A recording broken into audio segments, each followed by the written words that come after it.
नमस्कार दोस्तों, target with PS Parihar channel में आपका स्वागत है। आइए शुरू करते हैं और देख लेते हैं कि आज के दैनिक सायंकाल समाचार के इस वीडियो में विद्यार्थी जीवन से संबंधित कौन कौन से सूचनाएं हैं।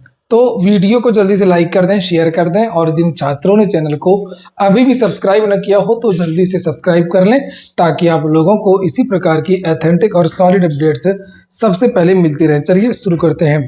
सबसे पहले हम लोग चर्चा कर लेते हैं इलाहाबाद हाई कोर्ट के सिलेबस की और DSSB की। इसकी चर्चा हम लोग लास्ट में करेंगे जो आज मीटिंग हुई। वीडियो को आप लोग लास्ट तक देखिएगा। जितनी भी सूचना आपको दिखाई दे रही हैं सारी की सारी सूचनाएं महत्वपूर्ण हैं और आपके काम की हैं। आगे बढ़ने से पहले एक सूचना विद्यार्थियों के लिए, जो विद्यार्थी UPTET की तैयारी कर रहे हैं वे सभी व्यक्ति target with PS Parihar team की तरफ से तैयार किए गए नोट्स को आप लोग घर बैठे मंगवा सकते हैं। यहाँ पर आप लोग देख सकते हैं पूरा प्रिंटेड मटेरियल है और काफी डीपली मटेरियल है। ये नोट्स आप लोगों के टेट के भी काम आएंगे, सीटेट के भी काम आएंगे, यहाँ तक कि सुपर टेट में भी आपके ये नोट्स काम आएंगे। ये देख सकते हैं पूरा डिस्क्रिप्टिव मटेरियल यहाँ पर दिया गया है और जितनी भी अभी तक परीक्षाएं हुई हैं टेट सीटेट की सबका विश्लेषण करके तैयार किया गया है। हिंदी का भी है, बाल विकास का भी है, संस्कृत का भी है, पर्यावरण का भी है। और यहाँ पर देख सकते हैं आप लोग ये सारा का सारा सेट ये ग्राफ के द्वारा भी बताया गया है। अगर आप लोगों को ये नोट्स चाहिए तो आप लोग एक कॉन्टैक्ट नंबर है जो आपको स्क्रीन पर दिख रहा है, आप लोग उस पर कॉन्टैक्ट कर सकते हैं। 9517202396 ये कॉन्टैक्ट नंबर है। आप लोग इस नंबर पर कॉन्टैक्ट कर सकते हैं और घर बैठे नोट्स को मंगवा सकते हैं। चूंकि अब काफी डीपली पूछ रहा है शिक्षा सेवा चयन आयोग की जो भी परीक्षाएं हो रही हैं, और शिक्षा सेवा चयन आयोग ही नहीं, जहां की भी जो परीक्षाएं हो रही हैं सब आप लोग जाकर के देख लीजिए किस तरीके का पेपर बन रहा है, कहां से पेपर बन रहा है, आप लोग सब समझ रहे होंगे। तो अब इस तरीके से केवल वन लाइनर से काम नहीं चलेगा, आपको डीपली पढ़ना होगा। चलिए हम अब बात करते हैं सबसे पहले DSSB से, दिल्ली अधीनस्थ सेवा चयन बोर्ड से वैकेंसी आई है PRT TGT आदि की। तो पहले इसको थोड़ा सा देख लेते हैं, उसके बाद में थोड़ा सा हाई कोर्ट RO की चर्चा करेंगे। ये देख सकते हैं आप लोग, ये विस्तृत नोटिफिकेशन है, ये आपको मेरे टेलीग्राम चैनल पर भी मिल जाएगा। आप लोग जाकर के इसको वहां से भी प्राप्त कर सकते हैं और DSSB की जो ऑफिशियल वेबसाइट है DSSB.delhi.gov.in, यहाँ से भी आप लोग इसको प्राप्त कर सकते हैं। यहाँ पर ये प्रमुख तारीखें दी गई हैं कि 16 जून से आप लोग आवेदन कर सकते हैं, 15 जुलाई इसकी लास्ट डेट है। अलग अलग प्रकार के पद हैं, कई पद हैं। ग्रुप C का, ग्रुप B का, यहाँ पर देखिए जूनियर साइंटिफिक असिस्टेंट का पद है यहाँ, और यहाँ बगल में ये डिपार्टमेंट लिखा हुआ है ये, और यहाँ पर ये पोस्ट कोड है, नेम ऑफ द पोस्ट ये junior scientific assistant biology ballistics, और ये केमिस्ट्री का है। इसी तरीके से ये नीचे यहाँ पर देख सकते हैं आप लोग लिखा हुआ है, बहुत सारे पद हैं। और यहाँ पर ये पदों की संख्या ये वाली बीच वाली देखिए आप लोग, जहाँ पर टोटल लिखा हुआ है ये वाली, ये देखिए किसी में 44, किसी में 18, किसी में 37, इस तरीके से ये पद दिए गए हैं। नीचे इसमें विभिन्न प्रकार के पद हैं, जैसे ये जूनियर साइंटिफिक असिस्टेंट के तो वहीं, यहाँ पर ये देखिए लिफ्ट ऑपरेटर वगैरह का भी पद है। यहाँ पर 7 पदों की संख्या लिखी हुई है। और यहाँ पर एक और है IT असिस्टेंट का भी पद है, जिसके काफी 125 पद हैं, इसको भी आप लोग देख सकते हैं। ये देखिए ये वाला इंफॉर्मेशन टेक्नोलॉजी का। हम लोग बात कर रहे थे TGT की, तो यहाँ पर ये देख सकते हैं आप लोग ट्रेंड ग्रेजुएट टीचर TGT, ये डायरेक्टोरेट ऑफ एजुकेशन के 675 पदों पर भर्ती होने जा रही है। ये देखिए कंप्यूटर साइंस की वैकेंसी है TGT की, डोमेस्टिक साइंस टीचर की भी वैकेंसी है, यहाँ पर 129 पद है। फिर है TGT स्पेशल एजुकेटर की वैकेंसी है, 163 पद है। स्पेशल एजुकेटर प्राइमरी PRT की वैकेंसी है, 450 पद है। नीचे यहाँ पर इलेक्ट्रिक ओवरसीर और सब इंस्पेक्टर की वैकेंसी है। तो यहाँ पर टोटल जो वैकेंसी निकली है वो 1979 है और 25 प्रकार की वैकेंसी अलग अलग सब्जेक्ट की, अलग अलग डिपार्टमेंट की। तो इसको जाकर के देख लीजिए, लास्ट डेट इसमें लिखी 15 जुलाई, और ये सामने योग्यता वगैरह ये इसमें दिल्ली की जो वैकेंसीज होती हैं उसमें सबसे ज्यादा समस्या एज लिमिट को लेकर के रहता है। किसी में मैक्सिमम एज 27 है तो किसी में मैक्सिमम एज 30 साल ही है। जैसे यहाँ पर ये जो 27 साल देख रहे हैं ना, ये जूनियर साइंटिफिक असिस्टेंट के लिए 27 साल है मैक्सिमम। इस तरीके के अलग अलग सब्जेक्ट के दिया हुआ है। ये आपका गया TGT जिसमें 675 पद है कंप्यूटर साइंस की। तो आप लोग ये इसका भी यहाँ पर ये देख सकते हैं। TGT की एज है मैक्सिमम 30 साल, ये देखिए कंप्यूटर साइंस के लिए। और ये यहाँ पर इसकी योग्यता लिखी हुई है, BE BTech कंप्यूटर साइंस से होना चाहिए, अथवा A लेवल अगर आपने किया है टोक से तो भी आप लोग यहाँ पर इसके लिए आवेदन कर सकते हैं। बहुत सारे विद्यार्थी हैं जो कंप्यूटर साइंस की वैकेंसी का इंतजार कर रहे थे, तो उनको आप लोगों को यहाँ पर भी एक मौका है। और एक और वैकेंसी आप इसको भी देख सकते हैं, स्पेशल एजुकेटर की, ये इसकी भी योग्यता वगैरह यहाँ पर लिखी। और अब हम बात करेंगे हाई कोर्ट की वैकेंसी की। हाई कोर्ट की वैकेंसी का आज विस्तृत नोटिफिकेशन जारी हो गया। विद्यार्थी कई दिन से इंतजार कर रहे थे, लेकिन विद्यार्थी बहुत ज़्यादा मायूस हो गए उत्तर प्रदेश के, क्योंकि ज़्यादातर विद्यार्थी हिंदी भाषी क्षेत्र हैं, हिंदी मीडियम के विद्यार्थी हैं, लेकिन सिलेबस कुछ ऐसा है जो केवल और केवल अंग्रेजी मीडियम के विद्यार्थियों के ही माफिक है। प्रीलिम्स है, प्रीलिम्स का कोई मतलब तो है नहीं, केवल क्वालिफाइंग पेपर होता है, 200 नंबर का है, केवल जीएस है। इसके जितने पद हैं उसका 7 गुना विद्यार्थियों को बुलाया जाएगा, 3 घंटे का समय मिलेगा, इसका नंबर वगैरह तो जुड़ना नहीं है, तो इससे का कोई रोल रहने गया जीएस का। अब यहाँ पर लिखा है कि 7 टाइम्स 7 गुना विद्यार्थियों को बुलाया जाएगा यहाँ पर, और आपकी जो चयन प्रक्रिया है, ये पेज नंबर 12 आप देखेंगे, यहाँ पर सिलेक्शन प्रोसीजर लिखा हुआ है, आप लोग इसको देख लीजिएगा, यहीं से आपको पता चल जाएगा।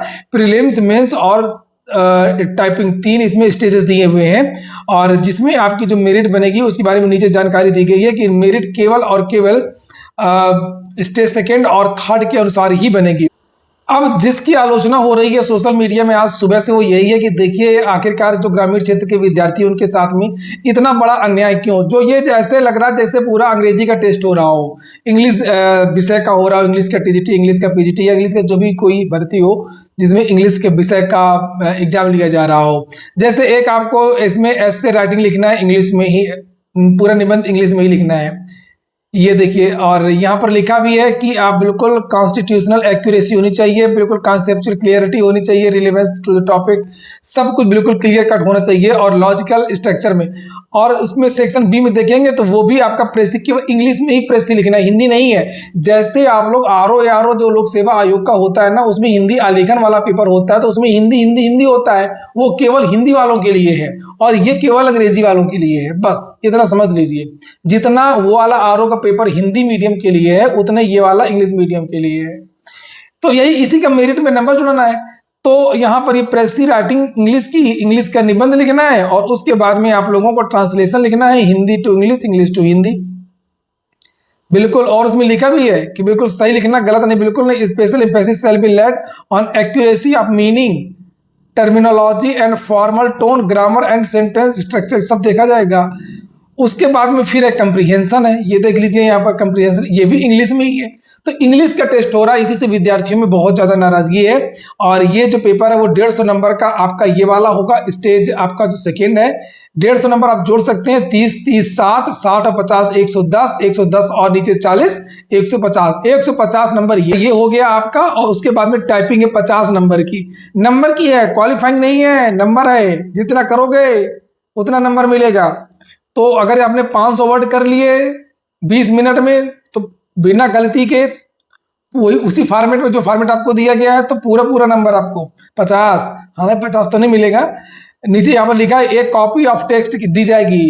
मैं बता रहा हूँ आपको क्या दिया, मैंने किया टाइपिंग 2011 वाली, सेम इसी मॉडल पे पेपर हुआ था, यही प्रीलिम्स हुआ था। प्रीलिम्स के थोड़े तुरंत आधे 1 घंटे बाद मेंस हो गया था, जिनको याद होगा उस समय उनको पता होगा। उसके बाद में रिजल्ट आया था वही मेंस के आधार पर, हालांकि 462 पोस्ट का विज्ञापन जारी हुआ था, पूरे विद्यार्थी क्वालिफाई भी नहीं हो पाए थे। उसमें sectional cut off, minimum cut off का कुछ क्राइटेरिया था, और हिंदी का जो पेपर हुआ था, मतलब वो माफ कीजिए इंग्लिश का जो टेस्ट हुआ था, उसी के आधार पर मेरिट बनी थी। फिर टाइपिंग हुई थी, टाइपिंग तब शायद 20 नंबर की थी, उस समय 2011 में 20 नंबर की थी, 8 नंबर लाना अनिवार्य था उसमें। और तो उस समय जो मुझे याद आ रहा है कि उन्होंने जो हाईकोर्ट के बगल में कंप्यूटर वाली बिल्डिंग बनी हुई है, आईटी वाली, वहीं पर टाइपिंग हुई थी। और वो एक ऑर्डर देते हैं, उसी को ऑर्डर को उसी फॉर्मेट में करना रहता है। तो उसी के बारे में लगता है कि जैसे हाईकोर्ट है ना, वो हर बार बदलता रहता है अपनी जो भर्ती की जो प्रक्रिया है, जो सिलेबस, वो ज्यादातर बदलता रहता है। तो लिखा इसमें कॉपी एक दिया जाएगा, उसमें इंग्लिश टाइपिंग करनी है, हिंदी टाइपिंग नहीं करनी है। तो इंग्लिश का आपका पेपर सेकेंड स्टेज, वो ऐसे वगैरह, और उसके बाद में आपका ये वाला टाइपिंग। तब आपका एक एप्लीकेशन आया था, इसमें एप्लीकेशन नहीं है, एप्लीकेशन भी है। तो ये 200 नंबर का होगा, 200 नंबर में आपकी मेरिट बनेगी। यहाँ पर देख लीजिए साफ साफ लिखा हुआ है, stage second stage third examination of each single candidate shall be conducted simultaneously in a single shift with a gap of 20 minutes, 20 minute के बाद में आपकी टाइपिंग।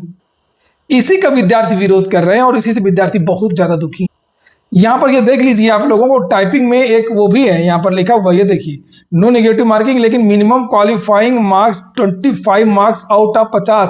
आपने रिटर्न में कितना भी अच्छा कर लिया, अगर टाइपिंग में 25 से कम नंबर है तो फिर आपका कुछ नहीं होगा। यहाँ पर ये मिनिमम वाला क्राइटेरिया आपका टाइपिंग में लगा दिया है, तो ये बहुत ही खतरनाक है। ये बहुत ही खतरनाक है। आपको 250 शब्द वो भी उसी फॉर्मेट में करना ही करना पड़ेगा।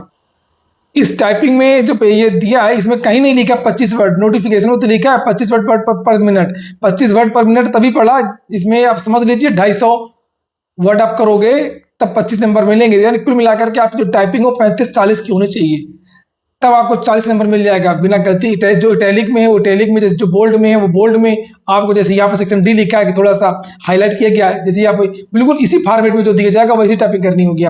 चलिए, मौका सबको मिलता है। अब जो ये मौका इंग्लिश मीडियम वालों के लिए है, अगली वैकेंसी आपकी आ रही हिंदी वालों के लिए, लोक सेवा आयोग से, आप लोग वहां छक्का मारिएगा। सबको मिलता है, सबको मिलता है अपने अपने हिसाब से। UP SSC न्यू वैकेंसी, देखिए ये सब चीजें चलती रहती हैं, आप लोग इसके लिए तैयार रहा करिए। UP SSC से एक नई नोटिस जारी हुई है। आप लोगों ने वीडियो को लाइक ना किया हो तो वीडियो को लाइक अवश्य कर दे। वन रक्षक, वन्य जीव रक्षक पार्क के जो विद्यार्थी हैं और उनका जो मेडिकल है वो 15 जून को होगा, तो क्या क्या करना है तो आप लोग यहाँ पर देख लीजिए, जो भी विद्यार्थी इस भर्ती से संबंधित हो। आप लोगों ने वीडियो को लाइक ना किया हो तो लाइक अवश्य कर दें। छात्रों का इतना दबाव, धरना प्रदर्शन प्रयागराज में कि सीएम योगी और समाचार पत्रों के माध्यम से लगातार भर्तियों को लेकर के कहीं कुछ सफाई दी जा रही है। आज भी सीएम ने एक यहाँ पर देखिए बयान दिया है, नकल विहीन परीक्षा कराने का कार्य किया है। वहीं पर प्रयागराज में जो धरना प्रदर्शन वाले विद्यार्थी हैं उनके खिलाफ प्रशासन सख्ती कर रहा है। लगातार गिरफ्तारियां हो रही हैं। ये आप लोग आशुतोष पांडे को देख सकते हैं, आज पंकज पांडे को भी बिठाया गया। और जो जानकारी मिली है कि आप पार्टी के जो सांसद है संजय सिंह, उनकी आज मीटिंग थी, उनका आज प्रेस कॉन्फ्रेंस था, वहां पर भी आज एक नोकझोंक हुई जिसे आप लोगों को देखना चाहिए। देखिए आप लोग इस वीडियो। दिया गया ऐसे तमाम जो है पेपर लीक के मुद्दे हैं, या अभी आप इस समय इलाहाबाद विश्वविद्यालय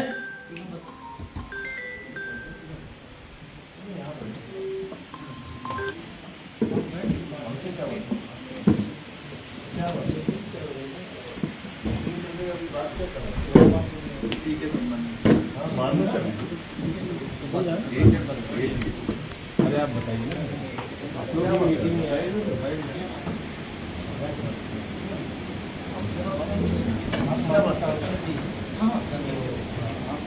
बात क्या करते हैं आप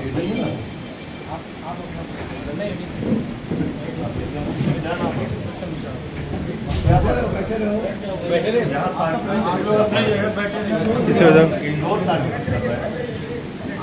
तो आपको जरूरत नहीं है, तो कानून व्यवस्था ये क्या नहीं, ये आपकी निजी प्रॉपर्टी है क्या?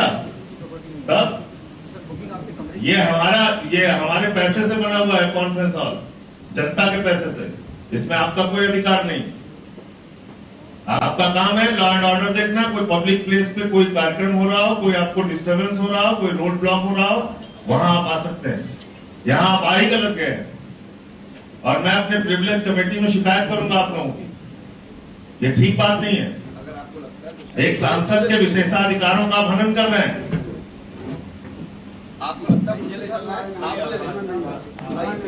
सब लोग बैठ जाइए, सब लोग बैठ जाइए, आप लोग बैठ जाइए, बातचीत रखिए आप अपनी जारी। तो ये देखा आप लोगों ने कितनी ज़्यादा, मतलब कितना ज़्यादा दबाव बनाया जा रहा है। ये एक सांसद हैं, इनको नहीं बोलने दिया जा रहा, तो आम आदमी, आम लोगों के साथ में क्या होता होगा ये पूरा देश समझ सकता है और पूरा प्रदेश समझ सकता है कि एक सांसद, राज्यसभा के सांसद हैं, दूसरी बार चयनित हुए हैं और वो एक बंद कमरे में, मतलब मीडिया वालों से एक प्रेस कॉन्फ्रेंस टाइप में और छात्रों से परिचर्चा कर रहे थे। यही जो भर्तियों को लेकर के लगातार अनियमितताएं हो रही हैं, क्या क्या समस्याएं, सांसद समस्या नहीं सुनेगा तो कौन समस्या सुनेगा, और विद्यार्थी सांसद को बड़ी समस्या सुना रहे थे तो उनको रोकने की कोशिश की गई।